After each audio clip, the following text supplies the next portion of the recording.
Salam sejahtera teman-teman, ada pertanyaan kepada saya tentang bagaimana caranya dari out of shape to be in shape. Langkah apa yang bisa kita lakukan? Jawaban saya sebenarnya sederhana ketika kita membuat satu investigasi dari perilaku kita yang membuat kita menjadi out of shape, yaitu adalah kadang-kadang kita kurang aktif dalam hal bergerak. Makanya kenapa solusinya adalah solusi gerak. Solusi gerak satu yang disebut namanya gerak badan, gerak dua yang disebut namanya gerak mulut, dan gerak tiga yang disebut namanya gerak nafas. Saya jelaskan satu persatu. Yang pertama yaitu adalah solusi gerak badan. Di situ ada yang namanya melatih pengencangan otot jantung yang disebut namanya cardiovascular exercise. Yang kedua disebut dengan namanya melatih pengencangan otot rangka. Nah, kalau kita buat satu analisa, ternyata hampir cenderung profil daripada aktivitas olahraga yang kita lakukan cenderung adalah cardiovascular exercise lebih banyak. Lari, naik sepeda, jogging, dan sebagainya. Itu pun teman-teman tidak lakukan, makanya out of shape kan? Makanya kenapa mesti lakukan itu? Berbagai jenis cardio exercise bisa dilakukan di outdoor, luar ruangan, bisa di dalam ruangan dengan menggunakan alat bantu seperti treadmill, cross trainer, dan sebagainya, maupun juga yang terorganisir, misalnya senam-senam aktivitas aerobik ya, ada yang sifatnya low dan high impact. Impact dalam hal ini yaitu ada di persendian. Nah, selain itu ada satu underapresiasi aktivitas yang kita jarang lakukan, yaitu adalah melatih pengencangan otot rangka nih teman-teman. Nah, jadi paling gampang itu mungkin tidak harus dengan menggunakan alat bantu seperti dumbbell, barbell, atau apapun yang ada di fitness center, tapi hanya dengan menggunakan tubuh sendiri. Bisa dengan plank, bisa dengan push up, bisa dengan lunges, squats, hanya dengan menggunakan tubuh sendiri di rumah. Bahkan kalau nggak kuat juga bisa wall sit aja gampang. Jadi teman-teman tidak perlu harus punya ekspektasi yang terlalu tinggi, harus latihan dengan mengangkat beban yang berat, harus berlari yang berjauh-jauh. Cukup dengan menggunakan tubuh kita sendiri di dalam kegiatan kita di sela sehari-hari, kita bisa melakukan aktivitas tersebut. Mungkin 1 atau 2 set saja untuk melatih pengencangan otot rangka tadi, membakar gula, dan melatih pengencangan otot jantung dengan kita aktif aja bergerak. Mungkin daripada naik lift, naik turun tangga. Daripada mungkin semuanya kita serba suruh orang lain, kita bisa jalan sendiri.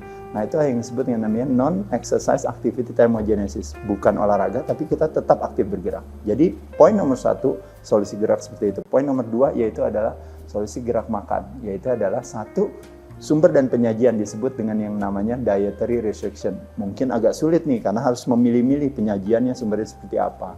Lalu yang ketiga, yaitu ada yang disebut dengan namanya jumlah atau kalori restriction. Mesti sulit juga, ribet juga, karena kita harus mengatur yang namanya, wah ini berapa kalorinya, sedangkan saya kalau olahraga kalorinya berapa, nanti kelebihan kalori ataukah kekurangan kalori. Nah, tapi proposal saya adalah saya akan mengajak teman-teman untuk yang pemula, untuk mulai paling tidak. Ini yang namanya tipping first, memberikan tips kepada diri kita untuk mendapatkan kemajuan dikit dengan cara yang mudah, yaitu yang disebut dengan namanya time restriction atau pengaturan jadwal.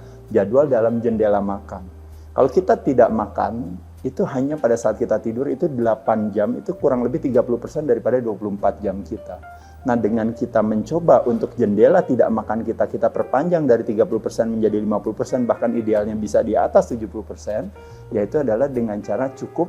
Satu adalah terakhir makan jam 8 malam, berarti paling cepat makan jam 8 pagi. Terakhir makan jam 9 malam, paling cepat jam 9 pagi. Atau kita skip breakfast, atau kita skip dinner. Nah, pada saat itulah terbalik, yang ada jendela tidak makan kita akhirnya menjadi lebih dominan 70%, jendela makannya menjadi sedikit menjadi 30%. Itu strategi dalam hal makan yang mudah, yaitu adalah time restriction management. Dan yang terakhir yaitu adalah solusi gerak nafas. Ternyata gerak nafas kita adalah gerakan pikiran kita.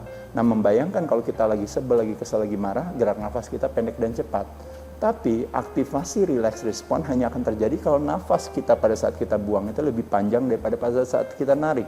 Hanya terjadi ketika kita dekat dengan orang yang kita kasihi, lagi ada rezeki, dekat dengan alam, berbagai hal yang memberikan kesenangan hati. Hati yang gembira katanya obat atau yang menyembuhkan. Hanya akan terjadi ketika nafas kita dalam tariknya dan panjang pada saat buangnya.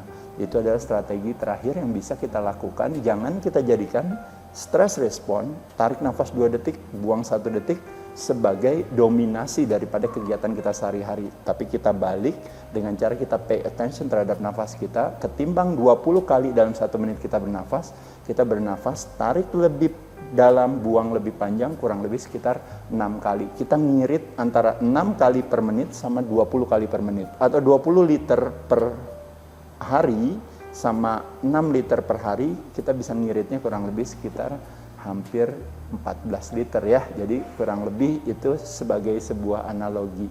Jadi mengirit dalam hal bernafas, melakukan aktivitas gerak dalam berolahraga, dan pay attention terhadap apa yang kita masukkan ke dalam mulut kita. Saya terima kasih kepada Organic Water yang terus ikut berkontribusi menyehatkan masyarakat di Indonesia.